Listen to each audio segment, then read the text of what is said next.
Welcome to this army development video for High Fleet Leviathan for the Tyranids. This video may well be on YouTube. I'm piloting this to see what the reaction is on YouTube. So usually for years we have had this series on channel membership. I want to run this episode here on YouTube just to see what people think of the concept here for our army development series. The idea is to experiment with new lists, theoretical lists, as I build and reshape armies for games on the channel. So in this episode it's the Tyranids. I've got a 2,000 points list with some fresh ideas, updated for 11th edition, the latest points values, and as always with this series, open to discussion. I'd love to hear back from you in the comment section below. So do you agree with the list? How can it be stronger? What units would you drop? What units would you add in? All of that kind of feedback and input would be greatly appreciated. If you like this series, you want to see more, do leave a thumbs up, leave a comment, and stay tuned here for, I think, quite a unique and very exciting list. A lot of the excitement comes from the Morlock. So this I've converted over from my red Tyranid colour scheme as I've condensed my collection down.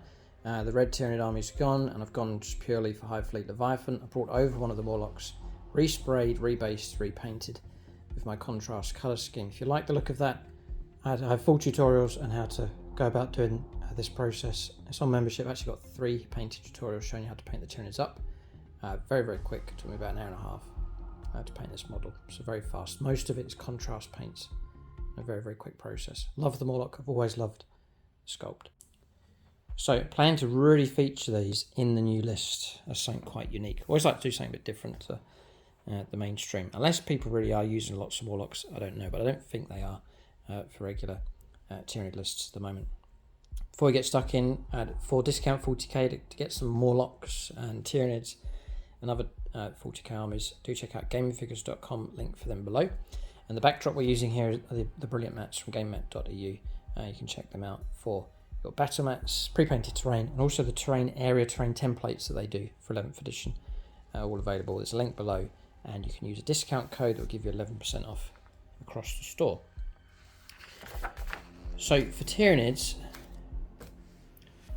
the old-fashioned way is monsters and hordes.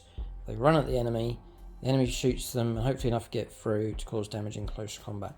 I'm trying to go down a different route here with the Tyranids, so you really can do that in 10th edition, 11th edition, with different detachments, the expanding range of different units.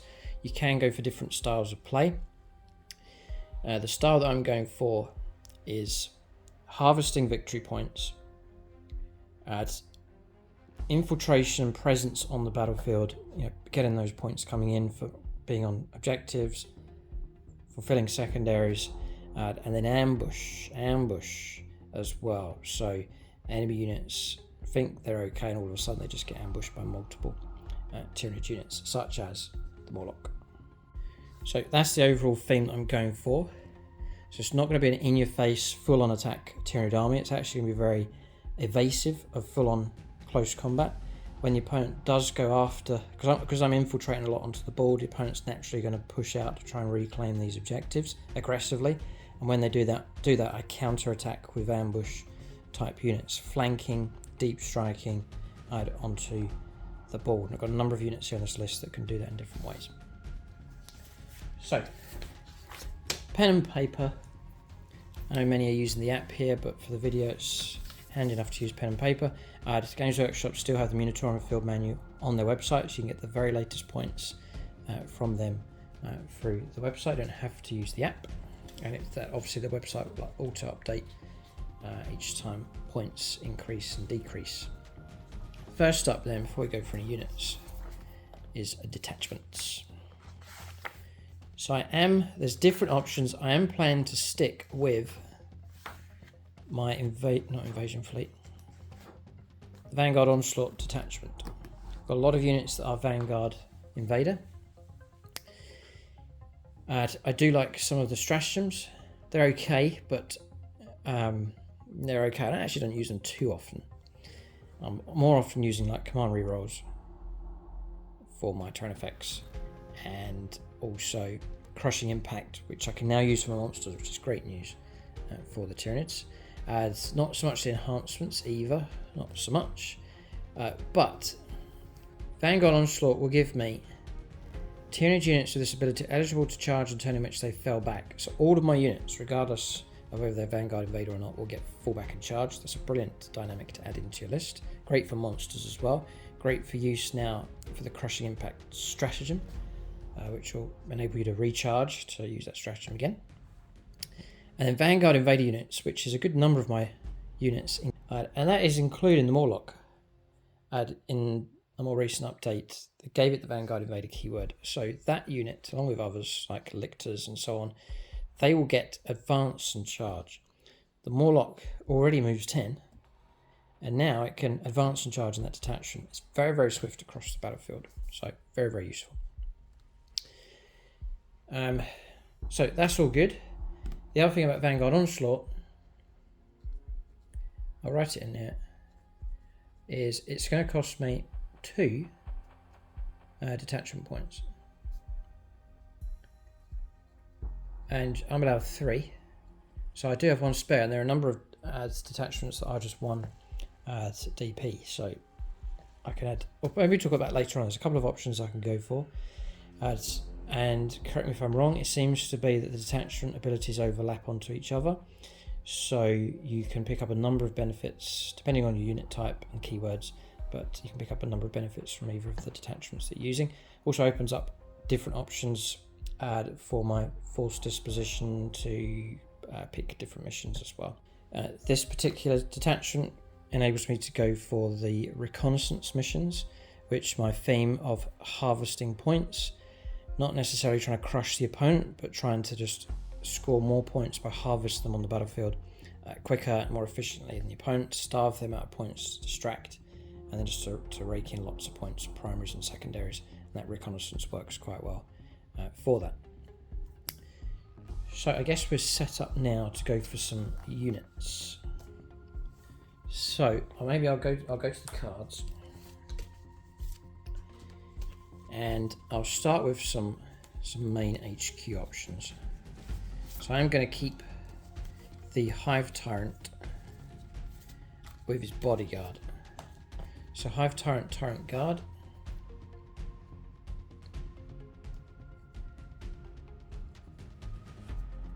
And then I'll take the Tyrant Guard, and it's going to be a squad of 3.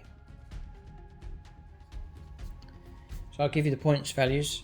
The list will be in the video description below. You're welcome to copy the list or part of it, see how you get on in your games. Hive Tyrant now has 195 points. The Tyrant Guard for 3 of them is 80 points. So this is an expensive unit. I want it to be one of my backbone, more resilient, tougher units that's going to take damage. I can't have too much skeleton soft stuff on the board. I need some backbone in the army to resist and to perhaps fight for an objective and survive on that objective, just to keep grinding away at the opponent. And so Hive Tyrant with a bodyguard, I think it's a tough unit to take on. 2 up save, 4+ invuln save, 10 wounds, toughness 10, OC of 3. Then take the Tyrant Guard, who will give 3 up save, 4 wounds, toughness 8. So the opponent's got to get through them usually before they can get through to the Hive Tyrants. That it usually does offer up a much better level of protection. And apparently now for 11th edition, the 5+ feel no pain granted to the Hive Tyrant, once the bodyguard is slain, he will retain the 5+ feel no pain. Correct me if I'm wrong, but that means the Hive Tyrant's going to be a bit more tougher than what it was in 11th edition. He's also, bear in mind his synapse, so he's going to benefit units nearby, so he's going to support other units. The Will of the Hivebind, it's -1 CP cost, granted to use a stratagem to a unit within 12. So not just on himself, but a friendly unit within 12. So that's helpful. And then also, friendly units within 6 inches will gain the assault keyword and lethal hits for their ranged attacks. So helpful for himself. He can shoot whilst making an advanced move. And lethal hits is fine as well for him. And other units nearby that have a bit of shooting will gain that benefit. So Hive Tyrant's in, and he's there to act as quite a stable, tough unit. Then I'll talk about another, I'll bring in another backbone unit here. So it's the Norn Emissary. It's performed well enough in our games.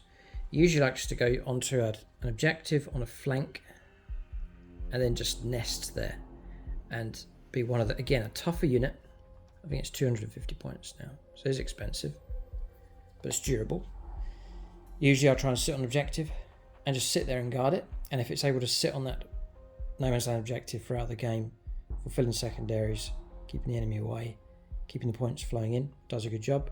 It's great, but it's still quick though. 10-inch move, 2-up save, 4-up invuln save, toughness 11, 16 wounds, OC 5. You can go for OC of 15 and a 5+ feel no pain on top of that objective. So again, a nice tough backbone, hard to get rid of type unit. Shooting's not too bad. Close combat's pretty good. Damage 3, and I do rate it as a unit, not right in the middle, but to be strong on a flank, strong on a piece of area terrain to help break the points in. So Emissary is in, again, just trying to add a bit of backbone, a bit of toughness to the army. Then, yeah, okay, we'll bring in, add a Tyrannifex. Again, one of my backbone units, but backbone, long range, firepower support. This could work somewhere on the battlefield, maybe on an objective, doesn't have to, but they're trying to hunt for tougher targets.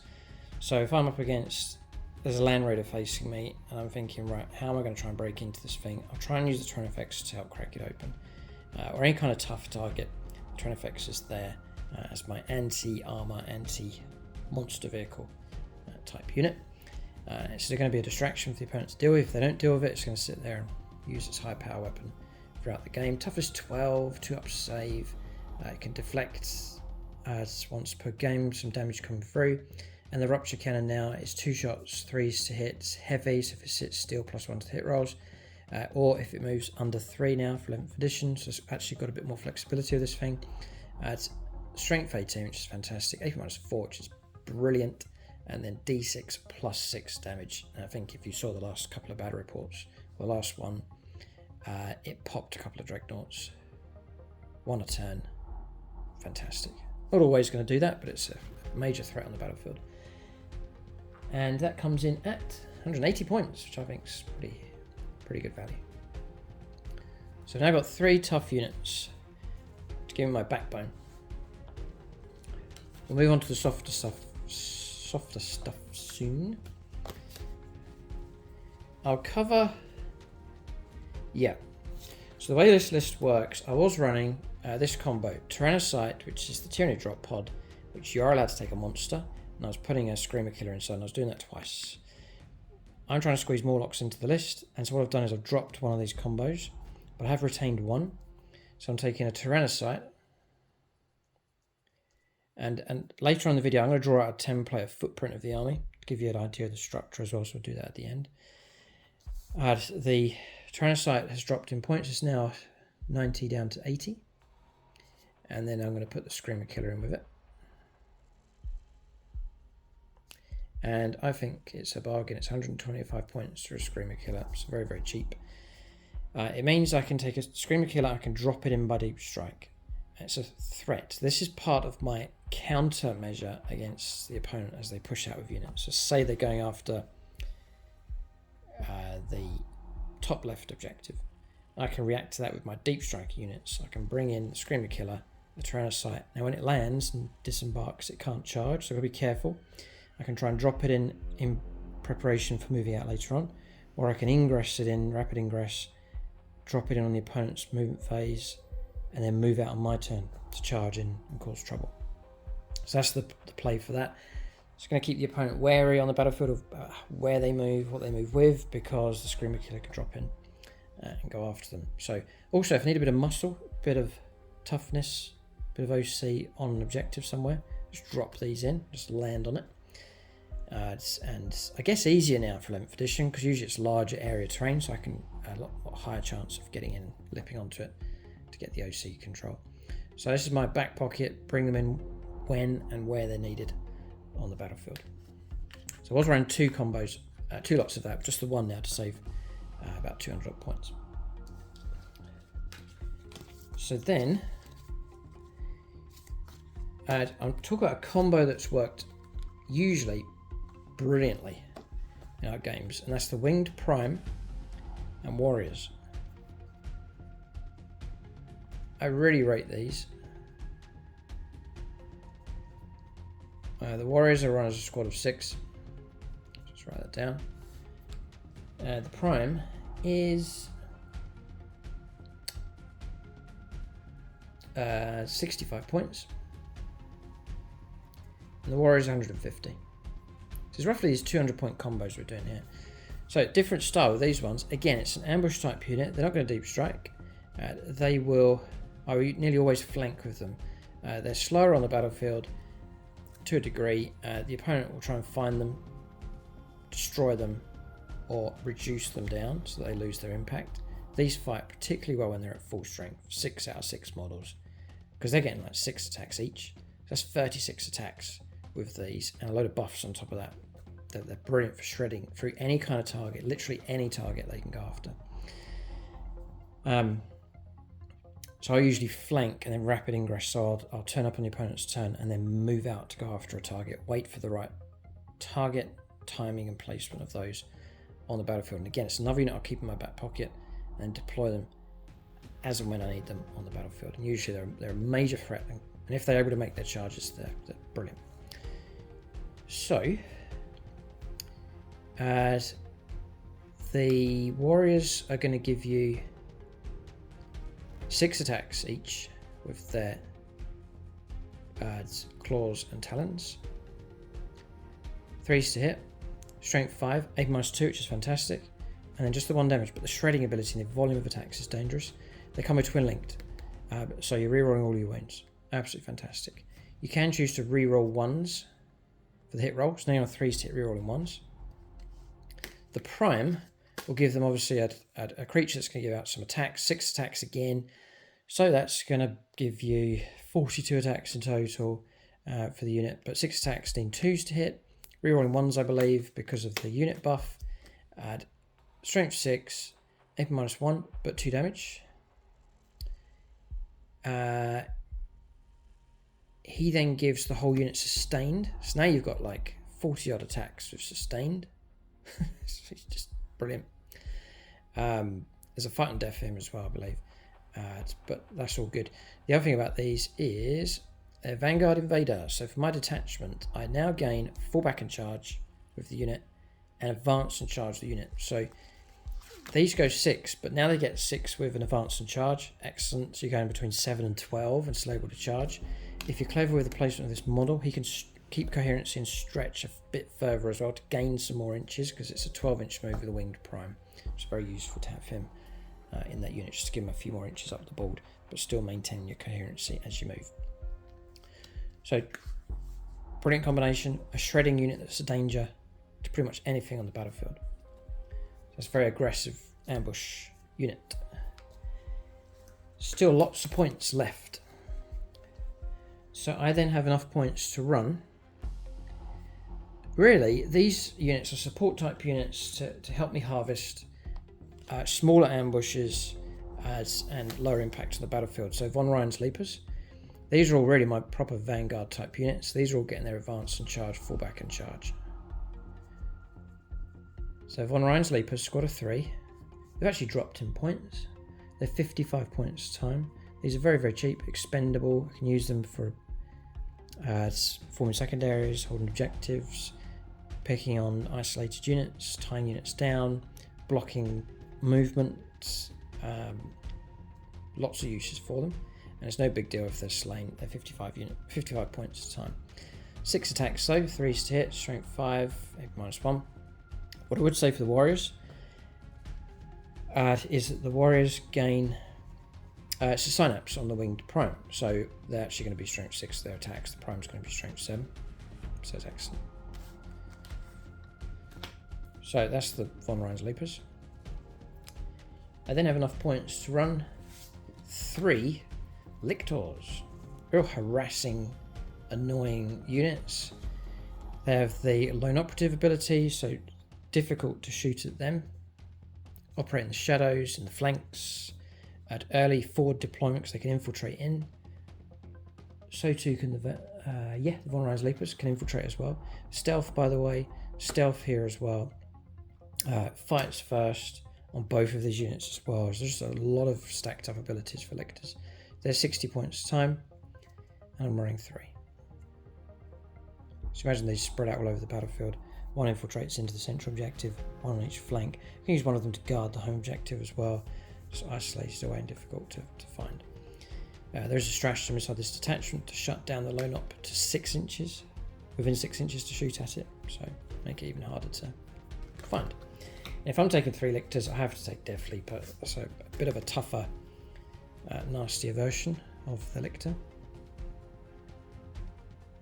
So Death Leaper's in, and not too much more in points. Similar kind of stat line, just a little bit better on a lot of things. Got 4+ in Von save with that one, and Death Leaper costs 80. And then finally, the unit I've been going on about, which I think is going to be great fun and a great support unit, and that's the Morlock. 135 points. I've done a tactics video about the Morlock. There's a lot to explain the potency that it has. You can check that video out if it's live. It's 135 points. I think they're an absolute bargain. I'm planning to run 3 of them. Real ambush ability with these, and when they arrive they cause mortal wounds, potentially charge, use crushing impact, flurry of attacks in close combat, and if the opponent brings them down, it's just a 135 point unit, very very cheap for what you get, and plenty of monsters just turning up on the battlefield all over the place. So really rate the Morlock. As I mentioned, I'll discuss it a bit more in the tactics video. That total gives me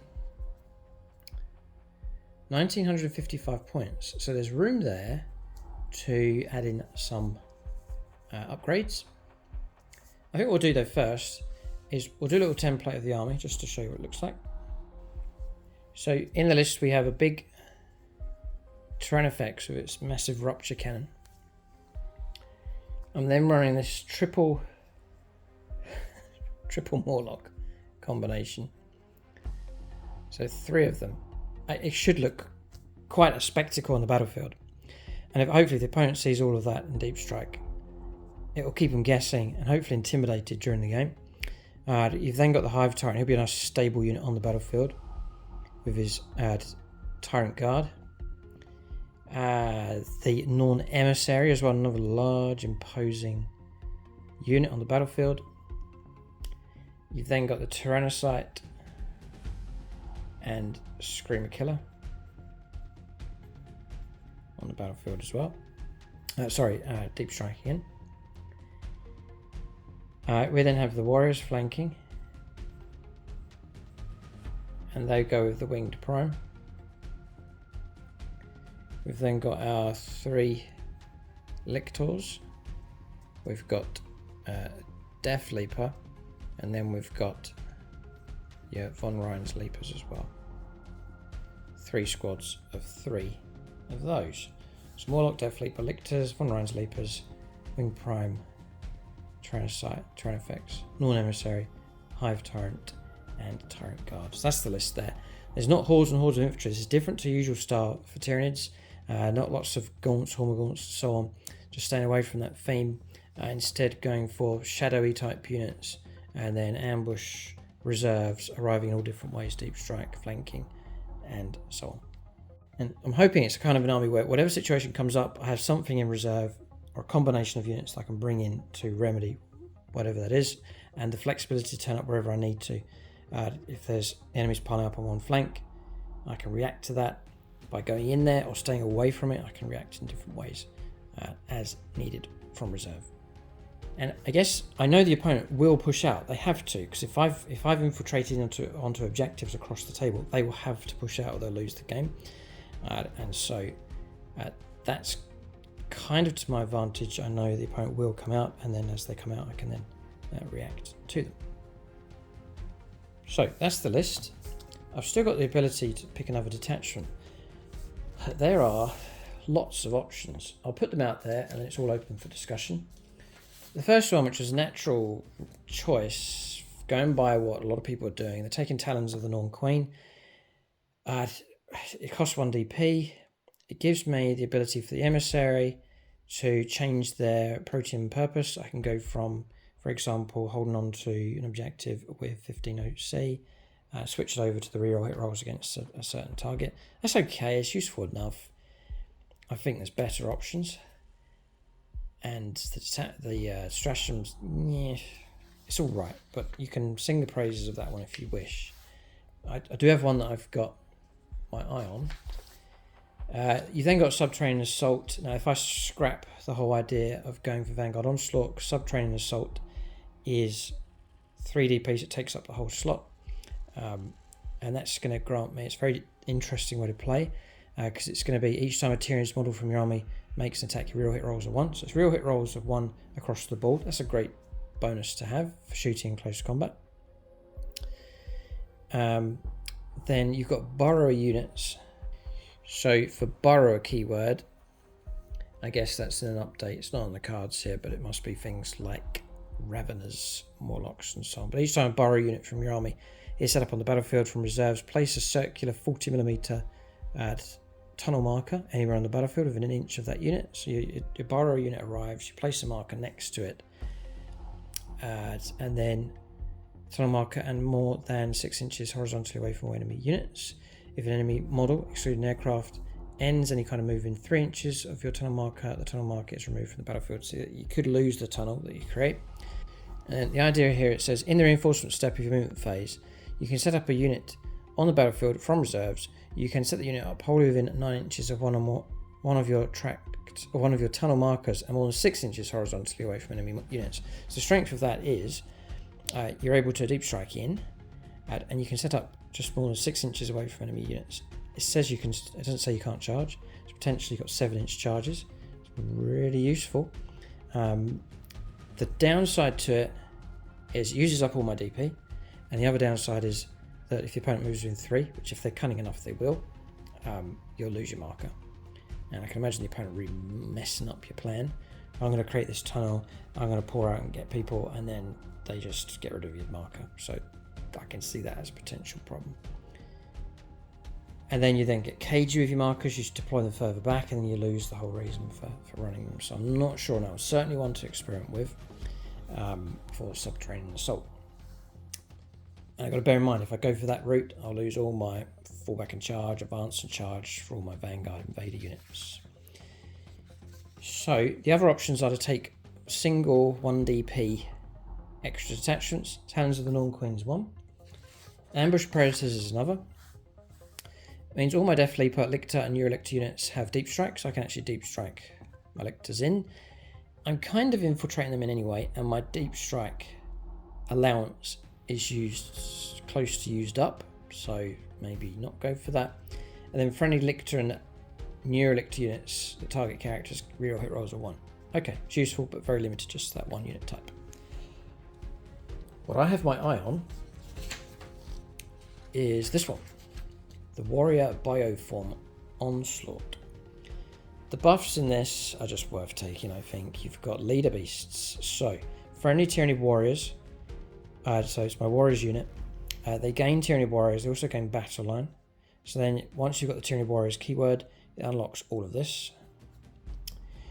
Your Tyranid Warriors then and your Prime, the Winged Prime, all gain a 5+ invulnerable save. That's great. That's going to help me survive after my first round of close combat. It's going to help a bit. Especially if they find themselves locked in against something with a limited number of attacks. For example, like a Space Marine Dreadnought, 5 attacks. If I can block a couple of those with an invuln save, that's going to be great. I can then tap into some enhancements, which I have some points to spend. They are Elevated Might, Winged Prime, or Tyranid Prime with a Lash Whip model only. This model gets real wounds. Great. So the whole unit's then twin linked. Extra AP -1 as well. So AP -2, 2 damage twin linked. Makes it much better in close combat. I can also take Ocular Adaptation. So again, a Winged Prime or Prime with a Lash Whip. This unit's melee attacks have +1 to hit rolls.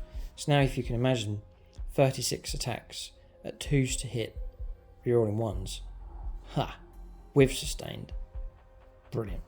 Like really, really good. Then there's a couple of stratagems which are unlocked as well. I'll go through these because my mind's sort of on this one. Alien psychology for a CP. Your opponent's shooting phase, or the fight phase, when an enemy unit targets a Tyranid Warriors unit. If the attack's target unit of a strength greater than your unit's toughness, it's -1 to wound rolls. Again, try and protect them a little bit.